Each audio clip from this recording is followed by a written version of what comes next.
What a difference a day makes out here with the weather, huh? Yeah, right. Didn't look like this yesterday out here. You make it through okay? Yeah, everything's good. How'd you feel? I know you got the opportunity to see it all throughout the preseason, but with the new kickoff rule, opening game, how'd you feel that y'all handled it on your side? Listen, I thought we did a good job. I mean, obviously we covered a lot of kicks, which is a good thing, right? But I thought, for the most part, I mean, listen, there's always going to be some corrections and some things we could do better. It's disappointing we get a holding call on the very first play of the game. That really could have been a big play. We were really close on that one. But, I thought, for the first time out, seeing it really in true live action with the guys that are, obviously in the preseason you're rolling a lot of guys through. So some of those guys didn't get a ton of reps. But, yeah, I thought, and then, league-wide, I think, there's going to be some teams that kind of take that wait-and-see approach, see how the things are playing out. But overall, I mean, I'm sure you guys saw the numbers. For compared to week 1 last year, the return numbers are way up, and so hopefully it keeps working like that. When you studied the league, did you see anything that maybe surprised you that other teams were doing? Nothing really surprised me. Obviously we kind of knew that teams were kind of holding their schemes for the regular season. Everybody was kind of vanilla in the preseason, kind of man-on-man blocking. There were some new schemes that showed up, which are pretty cool to look at, study, stuff that we had worked on and looked at. So, but nothing that was shocking. I think there was 4 returns over 40 yards. Obviously, I think Arizona had that big one. But yeah, it's going to be exciting to watch that all year. Was it rewarding, like knowing that you kind of helped pioneer all of this and push it forward and everything to see not an opening drive touchdown, but a touchdown in the opening in week 1? Yeah. Well, listen, I think it's still certainly a work in progress for everybody. I think everybody's still trying to, not 100% figured it out yet, which is pretty cool, to be honest with you, because there's really nothing in this game that we can ever say. And this is my 32nd year of coaching, and I can't say I've ever had a year where you're trying to figure out something like this. It's pretty unique. And so it's kind of a week to week, it's a learning experience. It's really, really cool for all special teams coaches. But, I think that, I think we'll probably look back on it and feel that way. But right now, when you're in the middle of it, it's trying to win this week. So, win the day. So. Returners, Turpin, and how important is it for me to make sure you play? I'm sorry, say it again. Turpin, how dangerous are they? Yeah. Returners in. Yeah. Listen, Turpin's a phenomenal player. He's a guy obviously could change a game. He changed the game last week. Returned a punt for a touchdown.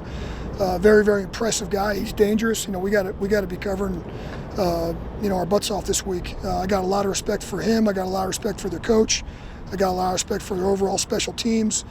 They got really good specialists, and Turpin's just one of them. But really, you look at their overall special teams, from the coach right through the specialists, right through the core players, and they got a really, really solid group. So this is a big challenge for us this week. So it's a big week for the special teams group.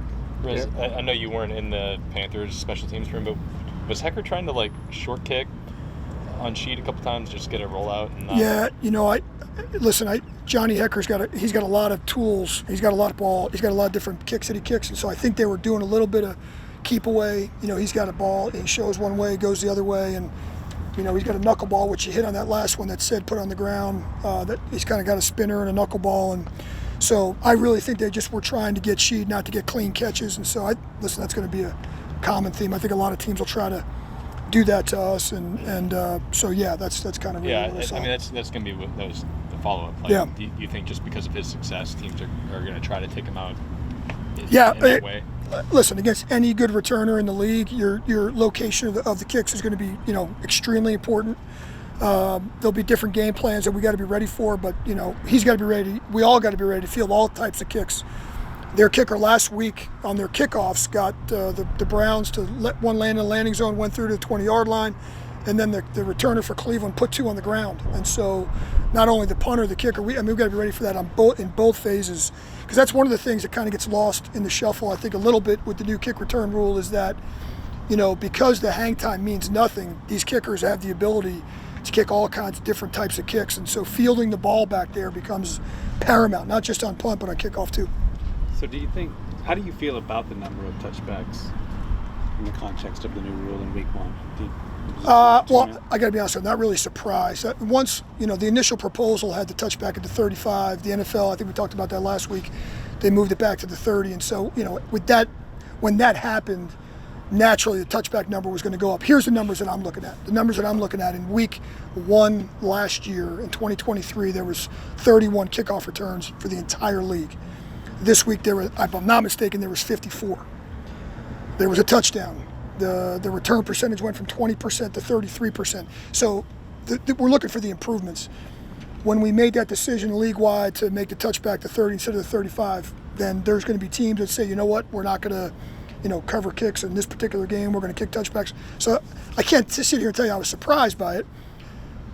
Two things we wanted to do: make the play safer and make the play more exciting. We want more returns. So it might not be the number we're all looking for yet, and that's why I say it's a work in progress. But overall, it's an improvement.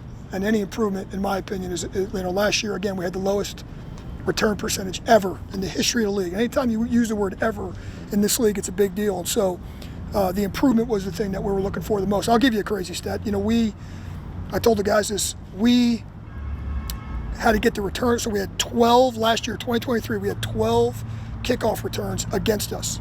So where we had to get the returner on the ground. Week 1, we had 9.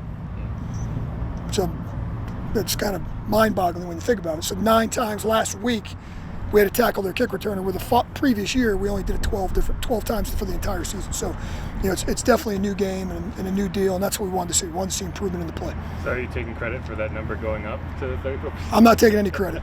I'm not because you know what's going to happen. I'm going to take all the blame too. So I'm not taking any credit right now. So because everything that goes wrong will be my fault too. So it's also when it comes to long field goals, just a kind of a logistical question. Like, do you decide prior to the possession, like, okay, this is a 57-yarder from here, we're willing to kick it, so the offensive coordinator knows when he's calling that play, we can go for it, because I know that 57-yarder kind of went for the end zone prior rather than picking up a few more yards. Did they know when they call that play that, okay, we can kick it from here even if we don't get any more yards? Yeah, listen, not to let you behind the curtain too much, but I mean, DA and I are talking every possession in terms of our options, in terms of the game management, in terms of, is this going to be a punt situation, a field goal situation, a go-for-it situation?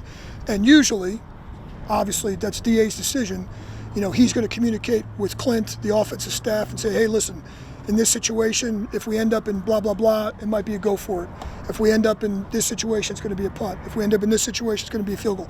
So those are constant conversations that are going on the headsets throughout the game. Now, with that being said, there's also a game plan aspect of it. The kicker, the range. Are we playing indoors? Are we playing outdoors? Are we playing against a team? Listen, for a lot of years I was in Miami. We played Tom Brady for 10 years in a row, and when you played that game, if you could pin them back and make them go 90 yards instead of trying a 55-yard field goal, that was a big deal. So all those things are going to play into it. The quarterback you're playing, the atmosphere, your home, on the road. So all those things that we're kind of working game management during the week, and so it's really a game plan type of thing. So that's a week-to-week thing. That's a drive-to-drive thing. And so, that's really how that works. It sounds like you think even with the rule as it is that 1 week's not a trend, and so you're still waiting to see if it'll change over time when people get used to it, as people get used to it? Or? No question. Listen, I think that when this whole thing's over at the end of the season, we're going to look back and we're going to look at all the numbers. And do I think there's going to be ebbs and flows? I do. I think there's going to be weeks where the return percentage is up. I think it's going to be down. Don't forget, we're going to have cold weather games at the end of the year. And even before the rule change, the return percentage goes up at the end of the year because the outdoor teams, the kickers, can't get the balls far down the field. So I'm not going to put too much stock into any 1 week, no different than the preseason. I think at the end of the year, what we want to do is we want to look at this play and say, number one, did we make the play safer? What are the injury numbers like? How are we looking there? And then number two, did we get more plays into the game? Did we add more returns?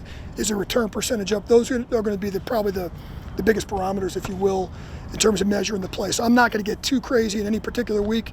Listen, there's teams probably last week that kicked touchbacks every week. They're new. They may play a different opponent this week, and they may put the ball in play every time. Same with us. Same with our opponent. So that's why I'm just, I'm going to really take a look at the broad picture later in the year. Appreciate you guys.